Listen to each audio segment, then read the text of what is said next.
going through. I think this also taught me empathy and to be less judgmental. And I'm painting myself as maybe I wasn't a very kind person before, and that's not the deal. But just to, I think I sit back a little bit more now and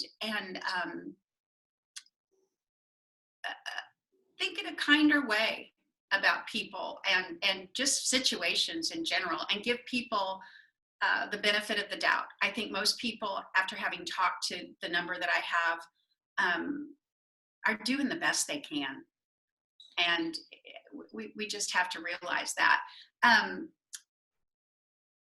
It's just helped me in so many ways with different relationships. You know, I think I'm a better woman, wife, mother, friend for having talked to these people. That's interesting. So you mentioned like not that you were a bad person before or anything like that. I mean, and I feel the same about myself, but I did notice, you know, and I have no problem admitting this, that I was more judgmental before, you know, and I have no problem, like, again, saying that, but I mean, it is interesting where, you know, I've talked to people who, you know, have admitted really heavy stuff to me, or maybe things they've done they're not proud of. And I've had those moments where I thought, I think I would have judged them previously. And now, I don't know, it's much more difficult to. I think I'm more discerning than judgmental. I'd be curious to know if you had the same epiphany as well. Absolutely. Absolutely. It's just, I think I always walk away having learned something about myself. You know, there was a woman that I talked to in Denver who had started a kombucha company. Well, first of all, I knew nothing about kombucha. So I walked away having tasted that and knowing about that. Mm-hmm. And then she was just telling me all about the failures and the mistakes and you know, that led to her company. And you just realize people are not overnight successes. I think many of us like to compare ourselves and highlight what we did wrong. But everybody works for what they have. There are no people, or at least I haven't found any, that come by this easily. And I think talking to all these people has made me not afraid to fail. I'm no longer worried about what I'm getting right. I'm just doing the next thing and not worried about making mistakes. And I was raised, you know, in a house where you got things right. You did things right, or you didn't do it at all. It was just not worth the trouble and the time. Mm-hmm. And that's been a nice journey for me to realize that it is okay to make mistakes, and everything you don't have to wait to do things until they're perfect. Oh, 100%. I mean, it's why I like showing the process. I mean, or talking about, you know, making mistakes or, you know, fears I have, because I don't like this world. It's very different than how I grew up. I mean, because I'm 33 and, you know, I mean, I grew up in a world where, first of all, I was around all artists all the time. And, you know, you saw the sketches that went into a painting, or, you know, the first, second, third drafts before an article got published or whatever it was. And I just feel like I feel sorry for kids these days because they just see this like perfect final product. And I think they think everything happens overnight, you know, like instantly, because of the couple of YouTube successes that have gotten overly publicized. And so I think it's so important to talk about the fact that it's many small steps that lead up to one success. And you should celebrate those smaller steps. If you're just living for the big successes, it's like, good luck, you'll have one good day a year. Yeah, no, I agree with that. I've also learned that friends of all ages are a good thing, and friends of all types are a good thing. You know, I think we get stuck a little bit in our bubbles. I'm guilty of that. Before I moved to Nashville, you know, I had my group of friends in Houston, and those were the people that I pulled from when we said, let's get some people together to go out for dinner, or let's have a happy hour. And, you know, it was kind of the same friends. We were comfortable, we were happy, we were satisfied. And when I moved to Nashville, I didn't have that anymore. So my new friends came from all walks of life. Mm. And I will say that I have a wonderful group of friends now. Couldn't be happier. But it just taught me that. And when I was talking to all these people, they were from all walks of life, all different kinds of people, all different ages. And it's refreshing to have different kinds of people and bring different opinions and interests and subject matter to the table. See, that I love because I have always been the kid who, had a million different friends and hung out with every group and, through parties in high school. Sorry, mom. We're like, everyone showed up from all walks of life. But even have very close members of my family who, same thing, they're kind of more in this like insular um, type of world where maybe they're not as exposed to different people. And so I love that you intentionally sought that out, because that was sort of one of the points I was trying to make with my TED Talk is I think you have to seek that out. I think, especially when you work at a company or you're in a community, I mean, I have done, lots of reading especially in the last couple of years working with sort of high profile companies about, they can almost be like cults. They attract the same type of people. You know what I mean? And I know that's right. No, you're totally right. And I used to think it was just older people that fell into this category of being comfortable with the people around them. But one of the stories I did, one of the interviews, it was one of my favorite. Max Hawkins, who lives out in California, he was at the time a Google engineer, and I think when I interviewed him, he was 28 or 30 or maybe in his early 30s. But he was bored. He was in a rut. He realized that he rode his bike with the same kind of people as he went to work and worked with all tech people. He hung out at bars with the same kind of people, and he said, I'm in a rut, I need to get out of this. So he developed a randomization app where, and this is kind of taking it to an extreme, but Wow. he and I think he's done a TED talk, you could probably Google him and find it, but he had this app tell him where to go. Somehow he connected it to an Uber driver, and the Uber driver would just drop him off in a neighborhood with friends, or just drop him off at a random restaurant or a random meetup. And he said that eventually he stopped doing that. And I've learned this too. And guess what? He fell into his rut again. So then he started his app back up and started doing new and novel things again. So it's not just older people, it's everybody. And, if I talk to my kids, they're kind of doing the same things. Um, Yeah. Well, I think it's human nature. And, it's interesting because as someone like myself, where I've had like a life filled with change and probably needed more consistency at certain points, I've actually sought out having more consistent stuff. And I think that's why I've always kind of done the same creative things like the interviews, drawing, acting, like that's all been very consistent.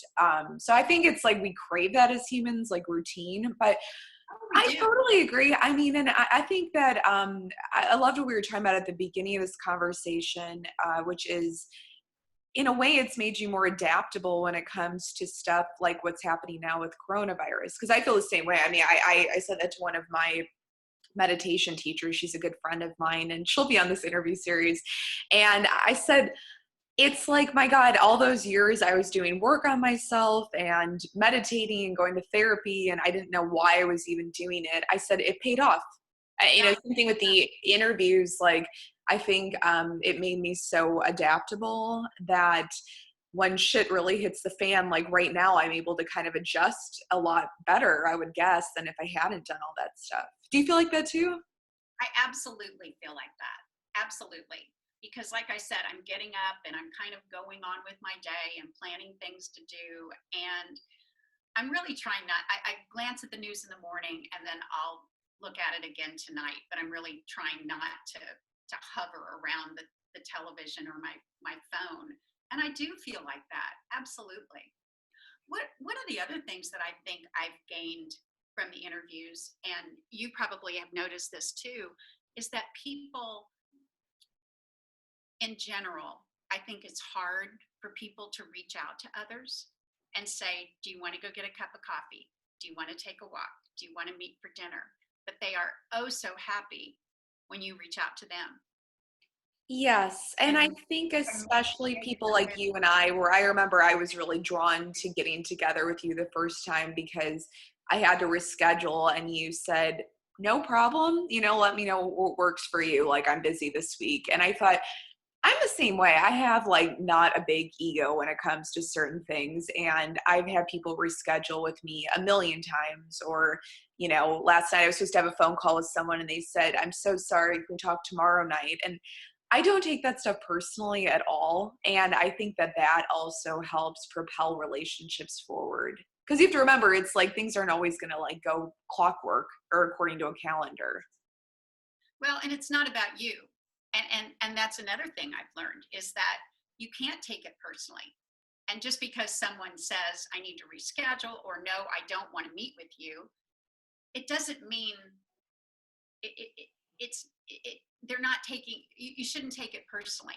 They may have things going on in their lives right now where they just can't meet with you, or don't want to talk to you. So you just have to develop a thicker skin and keep moving forward. Absolutely. So consider we just have a couple of minutes left and we can even jump on the phone and chat some more, but I just want to make sure I get this recorded.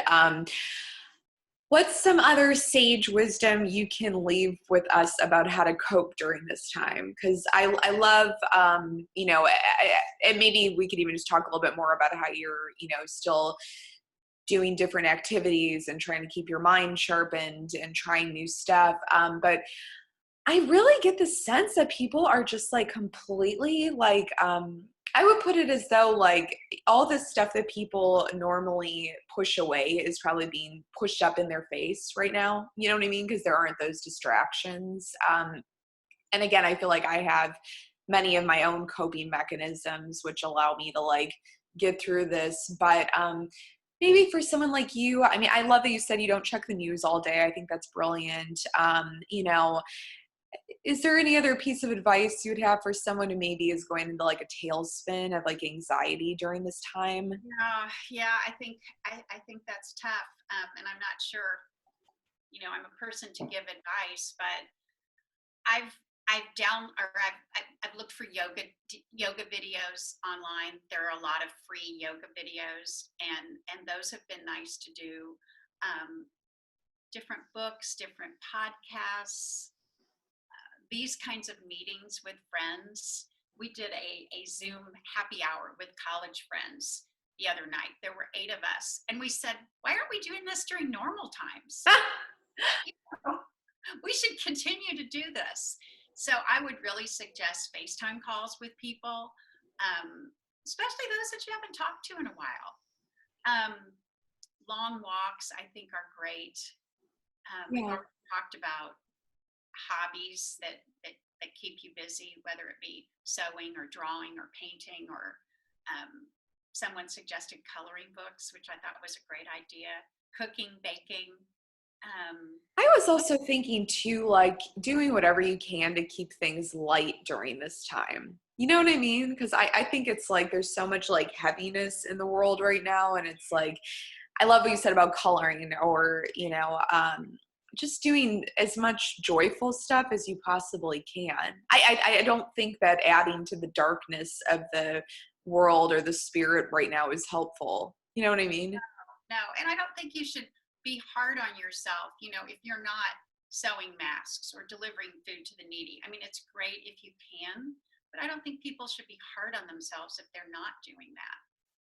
I will say I feel better, and I don't do this every day, but the days where I get up and take a shower and do my hair and put on a little bit of makeup, I actually feel a bit better about myself. I feel the same. I know. I thought that too. I was like, even just like a swipe of mascara, it's like, I don't know. I feel like I'm like actually making somewhat of an effort, even if it's just that I like how I look better when I look in the mirror. Yeah, but have you left? I've gone nowhere. My husband's the grocery shopper because, and he would kill me if I said this, but he's 60. And so he gets into Whole Foods at 7 a.m. He has to show his ID. He gets to go shopping. So he's the designated grocery shopper. That's funny. Yeah, no, I mean, I've just been staying super close to home and, it's just like, I think we adjust to our new normal. You know what I mean? It's just, I think about like, okay, you'll look back on this year and you'll always remember it, and you'll remember how you handled it. And hopefully you'll have gotten to know yourself on a deeper level and learn some stuff about life. You know, I think that's the interesting thing is like, I think it's so, and I'm not even someone that like likes to be busy all the time. I feel like I'm pretty like tactical about what I do. But I mean, yeah, like, I mean, really like having to spend more time than ever just within my own skin and by myself. I personally have just realized, God, you don't need that much. You know what I mean? Everything you need. I mean, it sounds kind of corny, but it's sort of like inside of you, you know. And then, like I said again, it's like I'm just thinking right now. I actually feel so proud of myself for having done all this work on myself over the years and learned all of these, coping mechanisms like meditation or even just having a good cry, which I did the other day. Cause I mean, now it's just like I'm able to deal. You know what I mean? That's what I thought. I'm like, it's like the ability to just deal during crisis, I think should be applauded. You know what I mean? The fact that we're all not like literally going nuts. Yeah, no, and I think you're right. We don't need a lot. Yeah, simple is good.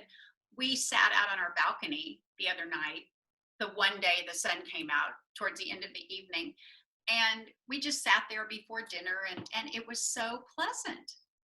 And I thought, I guess we have to capture those moments of joy and just be thankful for those that we do have. Totally. I love that. Well, I'm going to stop recording now.